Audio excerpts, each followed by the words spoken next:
Bonjour, c'est Anne-Sandrine Di Girolamo au micro des Ondes de l'Immo, le podcast immobilier attentif et curieux.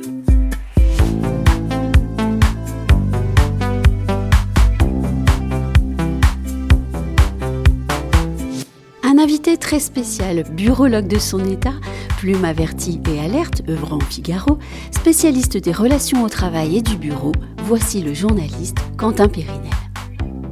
Bonjour Quentin. Bonjour Anne-Sandrine. Vous avez fait du travail, du monde du travail, du bureau, votre terrain d'écriture, avec notamment votre chronique Le Bureaulogue, publiée au Figaro.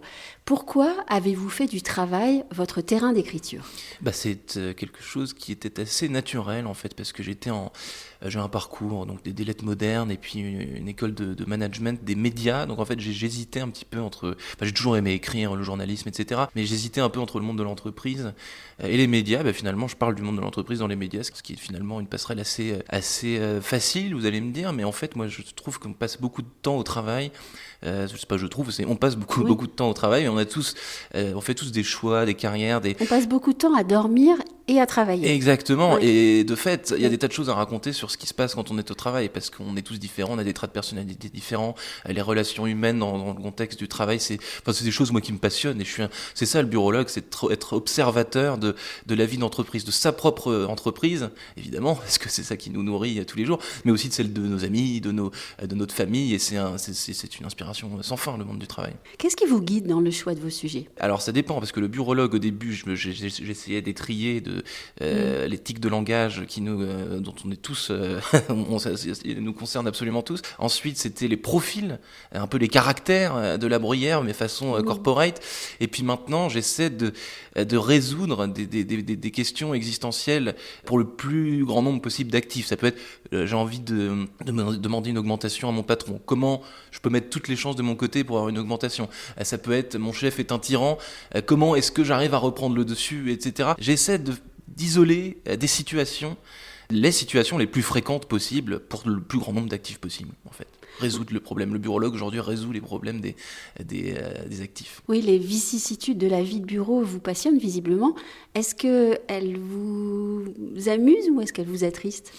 Ça dépend. Pour être positif, je vais dire qu'elle m'amuse le plus souvent, parce qu'en fait, même les choses tristes, disons que même les choses tristes, dans une certaine mesure, peuvent devenir amusantes. Parce que voilà, les syndromes des petits chefs, les bruits de couloir, les ragots, les faux culs, enfin, il y a tout un tas de trucs qui sont tristes, mais qui sont amusantes quand ça reste pas dramatique, parce que parfois, évidemment, on le sait, le monde du travail, c'est aussi le théâtre de trucs horribles. Oui. On va pas rentrer dans... On va peut-être pas en faire la liste aujourd'hui. Non, exactement, mais disons que les petites choses tristes peuvent devenir très, très rigolotes. Surtout quand on fait ce métier et quand, comme moi, on est un observateur de cette vie de bureau qui vraiment... C'est un théâtre, quoi. C'est à mourir de rire. Oui. Vous dites que vous êtes observateur, vous avez aussi un certain état d'esprit. J'ai un état d'esprit, oui. J'essaie d'avoir mon ton, j'essaie d'être sincère, d'avoir ma plume et de parler, de parler librement de cet univers du travail dans lequel on est tous un petit peu tous les jours, quoi. Donc j'essaie de parler aux gens le plus naturellement, le plus spontanément et le plus positivement possible aussi, parce qu'on a besoin de choses positives. Quand on lit certains titres de vos articles récents d'ailleurs, on voit bien que vous aimez titiller, vous aimez poser des questions, vous aimez avoir un certain sourire. Je pense par exemple à un iPhone dans le coma. Qui aurait pu écrire un titre pareil sauf vous ? Je sais pas, non, je pense... Un iPhone dans le coma, moi j'ai un peu piqué ce truc-là. C'était un recueil de nouvelles, je crois, de Bec BD, c'était Vacances dans le coma, quelque chose comme ça. Et ouais, non, un iPhone dans le coma, ça m'a fait marrer, parce que tout est vrai dans la chronique. D'ailleurs, c'est au cours d'un déjeuner pro, quelqu'un me dit, mon iPhone a fait des siennes et était totalement, ne voulait plus se réveiller. Et donc, il s'est réveillé comme ça, au bout de 48 heures. Et en fait, ce qui est amusant, c'est qu'on confie nos vies à ces petits trucs électroniques qui peuvent, du jour au lendemain, comme ça, qui sont quasiment humains, finalement. Et ça fait partie des sujets. Ça, c'était une chronique pour le Figaro Entrepreneur, pour lequel j'écris une chronique tous les mois. Et puis, quand vous parlez aussi du bureau, parce que vous aimez parler aussi du bureau, le lieu où se passe le travail. Et alors là, vous avez un spectre d'écriture assez large et très intéressant.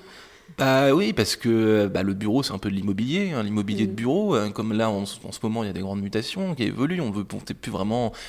Toutes les entreprises se disent comment diable est-ce que je vais pouvoir faire revenir mes collaborateurs au bureau. Voilà, Ils n'ont pas l'air de vouloir y revenir d'ailleurs. Ils n'ont pas l'air de vouloir y revenir. Et surtout, maintenant, il faut des raisons, des vraies raisons pour y revenir. On voit bien que les rangs de l'open space se sont clairsemés et que quand on a une jolie maison avec une terrasse et des sièges confortables, ok, peut-être que le siège du bureau est plus confortable que celui de notre bureau, mais c'est pas un détail suffisant pour y revenir. Donc il y a des tas de transformations qui sont en train de se faire, notamment sur l'organisation d'événements au bureau. Enfin, demain, potentiellement, j'aime pas trop faire de prospective parce que généralement c'est faux, mais disons, mon sentiment à moi, c'est qu'au bureau, il doit y avoir de la rencontre, des événements, des cocktails, du partage, de l'art, des tas de choses qui rompent la monotonie de cette espèce de ligne d'ordinateur sans charme, il faut rompre la monotonie de la vie de bureau et c'est ça qui va donner envie aux gens de venir. On parlera de l'art tout à l'heure. J'aimerais qu'on parle aussi de votre intérêt pour les effets de génération. L'un de vos derniers articles, c'est les secrets pour rester attractif dans un monde du travail impitoyable. Oui, parce que ça donne le vertige quand on sait que... et c'est une spécificité française de diaboliser vraiment l'âge. C'est-à-dire que l'âge associé au monde du travail fait peur. C'est-à-dire que dès 40 ans, on devrait commencer à se dire, oh là, ça commence à sentir le roussi. Alors qu'il faut être honnête, à 40 ans, on n'est pas un vieillard au soir de sa vie, et on peut encore bosser de nombreuses années, et surtout être utile. Peut-être même qu'on commence à être utile à cet âge-là.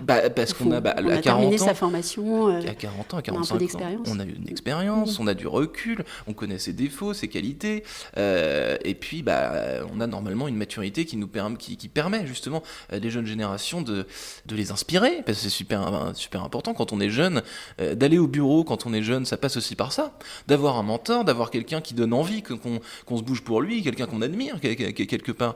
Et quand on n'a pas ça, faut aller au bureau, c'est un peu emmerdant, quoi. Donc ouais, les générations, je trouve ça super, évidemment, c'est super intéressant. D'ailleurs, tout l'objectif du papier que vous avez cité, c'était d'essayer encore une fois de briser un tabou et de dédramatiser tous ces gens qui, sentant qu'ils deviennent seniors au regard de la société, mais qui eux ne se sentent pas du tout seniors, les rassurer, leur dire voilà, vous n'êtes pas, tout va bien se passer finalement. J'ai beaucoup aimé quand vous avez dit on a besoin d'avoir quelqu'un qu'on admire. Souvent on place le monde du travail comme un monde impitoyable où les gens vont être en opposition, en concurrence. Non, vous parlez d'admiration, ça fait du bien. Je pense que c'est essentiel au travail, au bureau, avoir quelqu'un qu'on admire, qu'on respecte, qui nous inspire, à qui on veut ressembler même peut-être. Oui. Moi je trouve ça absolument essentiel parce que s'il y a que des individus qui portent le même costume, qui récitent les mêmes éléments de langage et qui n'ont pas qui semblent ne pas avoir de personnalité, évidemment, c'est embêtant. Il faut de la personnalité, il faut de l'honnêteté et que ça pétille un peu, quoi. On sent vraiment chez vous le désir de penser le travail de façon positive, de remettre ça dans l'esprit des gens. J'essaie. J'espère que ça marche parce que c'est essentiel. On l'a vu parce que on a quand même passé 2 années un peu compliquées. C'est le moins qu'on puisse dire. Puis le positif, quand on lisait les journaux, quand on lisait la presse, quand on regardait les chaînes d'infos en continu, le décompte des cas de Covid tous les jours, des 15-20 articles d'affilée sur des trucs franchement pas qui mettent pas très en joie, quoi, mais c'est comme ça, c'est l'actualité. Maintenant la guerre, ça commence à faire beaucoup, donc oui, remettre du positif, je pense que tout le monde en a besoin, et puis je suis pas le seul, hein, j'ai l'impression que vous aussi, vous avez l'air c'est vrai. Oui, d'autres journalistes, par exemple, ont décidé de n'apporter que des bonnes nouvelles. Bon, évidemment, à certains moments de la programmation, mais que des bonnes nouvelles. C'est finalement une façon moderne et sympa de faire du journalisme aussi. Oui, totalement. Dernière question. J'ai remarqué sur vos réseaux votre intérêt pour l'art et la culture. D'après vous, est-ce que l'art et la culture tiennent une place suffisante dans le monde du travail actuel ? Non. Non. Ça fait du bien d'entendre ouais, un nom bah, aussi. non, mais c'est évident. D'ailleurs, il y a des startups qui commencent à. Alors, malheureusement, je ne l'ai plus en tête. J'ai interviewé il y a pas longtemps une startup qui, justement, dont l'intérêt principal, c'est de mettre de l'art dans les entreprises, parce qu'en fait, c'est la même chose. La culture. Enfin, moi, j'ai la chance de travailler dans une belle rédaction, Le Figaro, où il y a des gens, où il y a plein de livres et des tas de gens cultivés et où on s'intéresse de façon naturelle. Enfin, être journaliste, c'est avant tout être curieux. Donc, moi, je n'ai pas là-dessus de frustration. Enfin, moi, je suis au milieu de ça et c'est super intéressant et tant mieux. Mais je pense aussi d'ailleurs que quand on a des collègues cultivés qui s'intéressent au cinéma, qui s'intéressent à l'art, qui écoutent des podcasts, qui vont au musée, etc., bah, tout de suite, ça rend beaucoup plus attractif l'idée d'aller au bureau. Vous voyez ? Et donc rien que pour ça, bah, c'est intéressant. Après, l'art dans le sens physique du terme, des œuvres d'art au bureau, des peintures, des dessins, des expositions, pourquoi pas au bureau thématique chaque mois. Mais ce serait absolument merveilleux en fait. Enfin, des concerts. Bah, pourquoi pas ? Bah, voilà une bonne raison de venir au bureau, même si évidemment là je vais faire un peu vieux con, mais c'est vrai, au bureau on y vient quand même pour travailler. Oui. Voilà, mais pas que, c'est comme ça.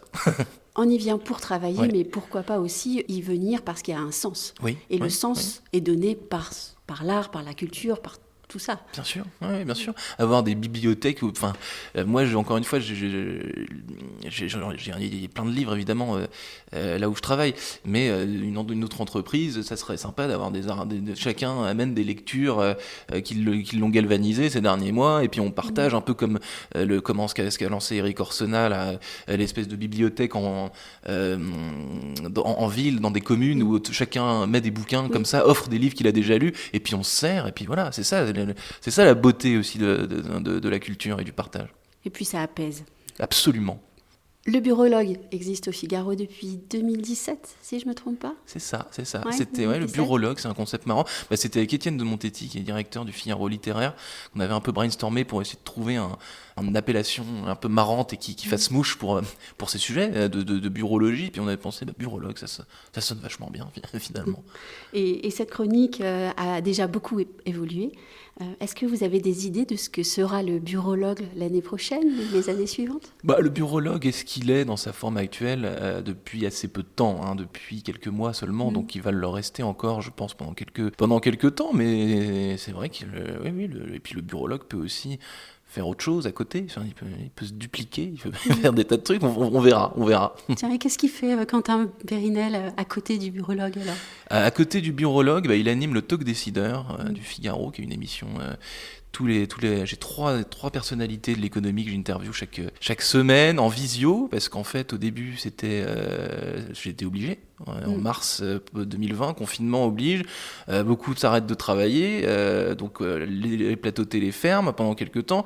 Et moi je me dis mais les personnalités de l'écho, ils sont comme moi, ils sont chez eux et ils s'emmerdent profondément. C'est peut-être le moment. C'est peut-être le moment, et donc j'avais demandé à ma direction, et pourquoi on ferait pas l'émission en visio. Et puis ça s'est passé comme ça. Et du coup le Talk Décideur a continué pendant le confinement, et puis les gens évidemment étaient ravis de pouvoir discuter. Et puis finalement j'ai continué tant que la crise sanitaire n'était pas finie, j'ai préféré rester en visio, parce que c'est moderne, on sait ce que c'est, la visio, c'est moderne, c'est pratique, parce que pas besoin de se déplacer, et on peut interviewer des gens qui sont à Londres, aux États-Unis ou en province. Ça, c'est le grand point positif. Ça, c'est le grand point positif. Le grand point négatif, c'est qu'on entend moins bien, que parfois ça saccade. Ça résume bien un truc, c'est que la technologie, c'est pratique, mais c'est pas remplace pas l'humain, exactement. Ça remplace pas le micro, le sourire. Tout à fait. Et le grand plaisir de vous avoir rencontré aujourd'hui, Quentin. Merci beaucoup Anne-Sandrine, c'était très sympa. Merci Quentin.